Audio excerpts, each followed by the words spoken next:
Fun fact, if you're a personal trainer and you work in a big box gym or a franchise gym, why you should leave and you should go independent and do your own thing. Now this is more so towards new trainers, but even if you aren't a new trainer, you've been working, you've been an experienced trainer for a little while and you're still working in a gym, I'm gonna just share with you guys some of my overall feelings and opinions of why working in a franchise in a big box gym, is you might as well just do your own thing. Okay, first let me talk about, pretty much the benefits of working in an overall gym. If you're a new trainer, right, and you're just, you're trying to get out there, working in a big box gym or a franchise gym does have its benefits exposure wise and, overall practice wise, because you have a consistent flow. I wouldn't say consistent, but you have like a flow of traffic of people, of whether they're buying training from you or not. When you're doing certain comp sessions or fitness assessments, that's overall practicing your craft. So that's a positive thing, because in the long run, you're mastering your craft is just going to benefit you and your business overall. Also, if you're not, let's say you don't have your own training insurance, working for a gym and working for a franchise gym or whatever, they do have an insurance policy where you will be covered under that. So that's, and then you also have like, equipment and a space. And that's pretty much overall really, really it. Like, I'm not trying to make it seem like that's not, a benefit, but the amount of work that you put in for the compensation that you're gonna get from working in the gym, it doesn't really add up. You might as well just work on your own and do your own thing and get paid directly, and you'll make a lot more money, and you wouldn't have to work as long and as hard. Working in the gym, right? As a trainer, are your hours usually between, 5, 6 a.m. and it usually ends around, I'll say between 7 and 8 a.m. So you start your day off maybe around 5 a.m.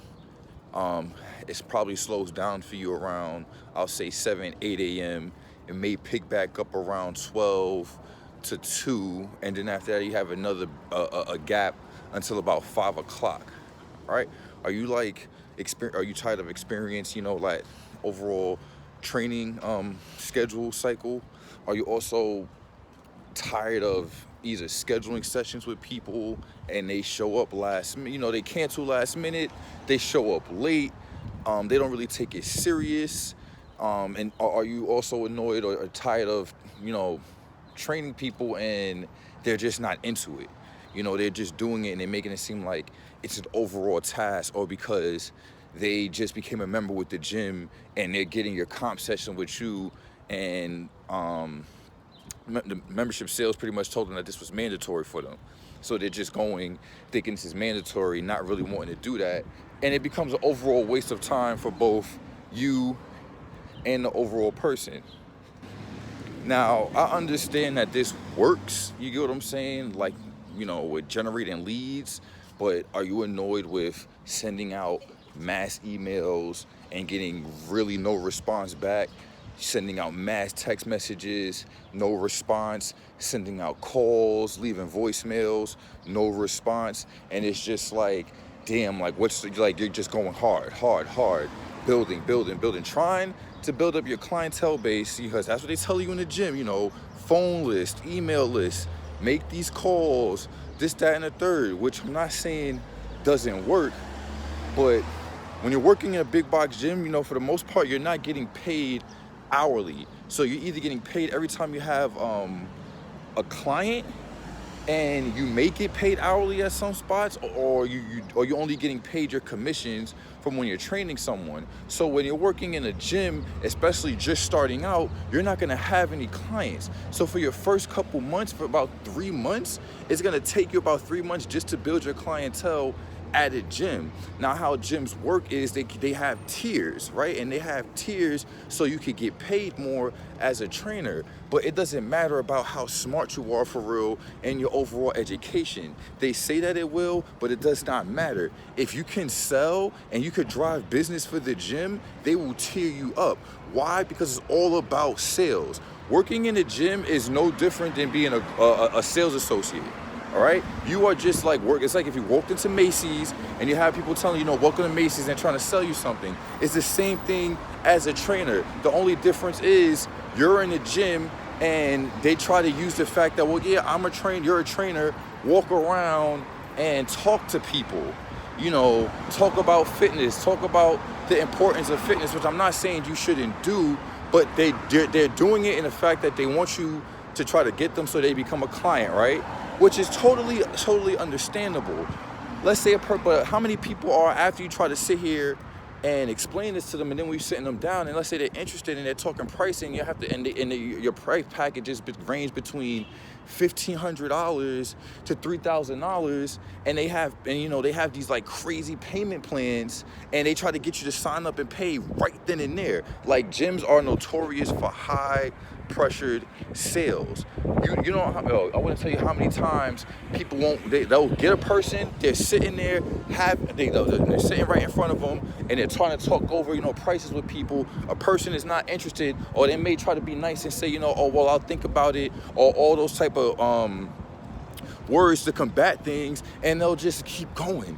I'm talking about no integrity. Keep going. This person's said no multiple times. Well, they can't afford this multiple times. Well, when can you afford it? You get what I'm saying? Well, we could set it up where, you could pay it on this day. You don't pay it right then and there. You got to sign up for the deal right now, because, we mean, like, it's real, it's real sleazeball, like, all right? It's no different than, getting a used car and having to deal with a used car salesman. Like, that's really how, and it's not necessarily the trainers, it's more so of the sales staff, because you also got to understand, aesthetically, right? I'll tell you right now, you walk into the gym, right? And you're a person looking for help fitness-wise, and you walk in and you see, this guy and introducing himself, and, he's the manager, or he's the general manager, or he's the sales manager, whatever they are, right? And aesthetically, they don't look like they're in shape. I don't know about you, but me personally, I wouldn't listen to this guy when it comes to anything dealing with fitness. And I'm talking about looks remotely out of shape. Like, this person never played a sport in their life, did a push-up or a sit-up in their life. Like, all the motherfucker does look like they just drink beer all day and just try to dig in people's pockets.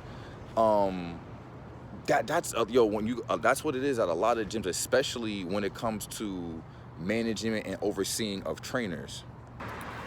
You may not, but if you do have to go to weekly meetings randomly throughout the day, last minute scheduled, doesn't start on time. If you work in a gym and you have to deal with stuff like that, like weekly meetings to talk about sales growth of the overall company, but they say, how can we help you grow your business?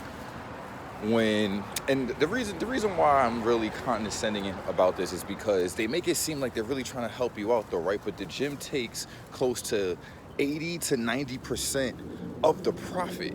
You get what I'm saying? And then what they want you to do is you have to really bust your ass, right, to tear up, which I'm not saying there's nothing wrong with hard work, but you have to bust your ass to tear up, and that's not guaranteed every month. Every month you're digging into people's pockets just to sustain your career, pretty much, because that's how it's set up when you're working in a gym. Because I'm letting you know right now, starting out, you're not going to make much money, because you have to build up your clients. And then once you build up your clients, you're still not going to see that much money, because it all depends on what kind of tier you are. And I'm going to let you know right now, you're always going to lose between 3 to 5 clients every single month. People are always going to look for deals. And then especially when you're working with the gym and they're trying to close people out, they'll give them whatever deal just so they can make a sales goal, but the deal that they necessarily may be giving that person isn't going to be beneficial to you. The commissions that you're getting probably may be nothing or very, very small, but they're hitting their sales goals, and you're working a lot harder and wasting your time and energy for a very low kickback. Yo, gyms pay scales suck, okay? Suck. You're getting, so in most gyms, you're getting commissions. Let's say you sell training. Again, it goes down to selling. So you have to sell the package of training, right? like you have to sell yourself, then you have to sell the packages of training, and then you have to continue to keep selling them when they have to renew. You get what I'm saying? And then you're only, excuse me, you're only getting between 5 to like maybe 10% commissions off of just the actual sell of training, and maybe about between 10 to 30% commissions of the actual individual session, right? So if you sell $10,000 in total of personal training, you're getting a kickback of $500 to maybe $1,000 in return that you'll see. And you sold $10,000. You got to understand, selling $10,000 in personal training, I'm not saying it's impossible, but it also isn't easy. And it's not like you're doing this every month, because how many people are, if you go to the gym though, right, or let's say you're just starting to come out to the gym, are you really walking into the gym looking to drop $800 to $3,000 first time in the gym, first week in the gym? No, you're not. That's why gyms like Planet Fitness in 24 hours, it's still going. It may be half-assing some ass, but that's why. Well, you know what, I'll just go here. Like, it's not really logical overall. And the reason why I'm telling you guys this is because they will pump in your head that, you know, you can do this. And I'm not saying that you can't do this, but they make it seem like it's something that happens every month. And let's say you do hit that $10,000, all right? The amount of work and effort that you put in, are you really going to want to continue to keep doing this? Because then when you're doing your one-on-one training sessions with people, right, 50 minutes, you get a kickback of between maybe what, $25 just off of a 50-minute session. You could charge one of your friends $25, you could charge one of your friends $30, $50 to train them for 50 minutes to an hour, 30 minutes, and they'll do that. And then you don't have to worry about it that getting eaten up with taxes when you get paid, and you can get that money directly. Like, again, you know, it's just understanding simple finances, like, you know, understanding money. Like, why would you do that? What you got to understand, as a trainer, you're the talent.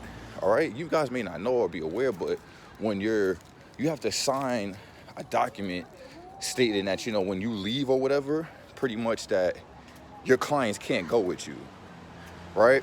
There's a reason for this. As a trainer, you're the talent, and they know this. You get what I'm saying? They know this.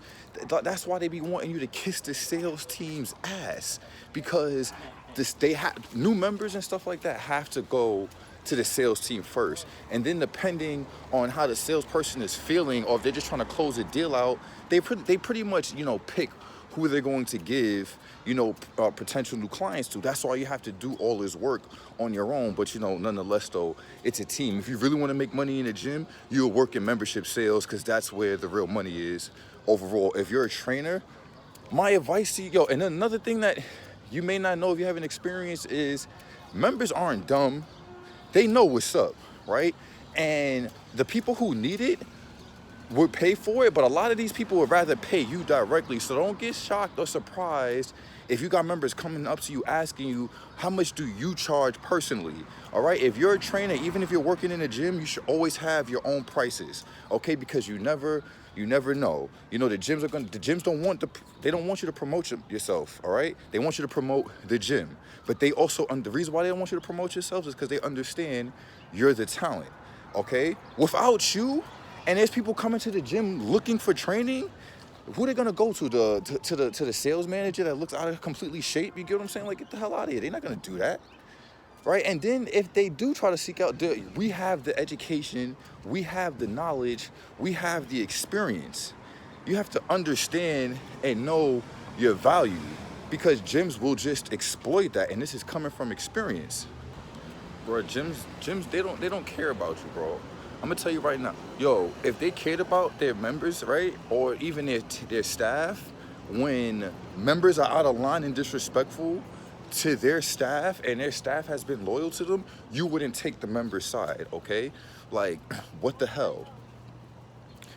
Also, if they're telling you, you guys have these mandatory meetings, right? You show up to these supposed mandatory meetings, and not even half the people that you work with show up, and don't show up on a consistent basis. But this is a mandatory meeting, right? You get threatened that you're gonna lose your job via text message. But nobody ever says none of this to your face. See, the thing about gyms, which is funny, is it's very passive aggressive. Very, very passive aggressive. They're like LeBron with this stuff. You get what I'm saying? They get and they just they text, right? But then when you get face to face with them, they don't really say anything, right? And what they want you, they want you to like fold to them. There's a lot. Oh wow, that sounded crazy, but excuse that. There's a lot of ego stroking in the gym. You get what I'm saying? I'm the manager of this. I'm this, that, and the third. Like, it's a lot of ego stroking. Listen to me, and they like to threaten people a lot. And when you know your stuff, and you're not soft, where just because they say jump, and you're just looking at them like what, it becomes a problem for them. You're deemed an issue if you start talking. And you start telling them they're BS because, gyms are hilarious. Gyms don't, especially like certain parts of the management, because these motherfuckers would get told something, right, that makes no type of sense, but they don't bother to question it, right? And then tell their staff this. They get told some BS information that makes no sense, tell their staff this, and when their staff is questioning them, they don't have answers, but they want you to abide by certain rules, though, right? They want you to do certain things. We're a family and we're a team, but there's favoritism. Like, it doesn't make, it's mad drama, too. A whole bunch of unnecessary drama. So, again, fun fact, guys, especially for my new trainers out there, you're better off doing your own thing.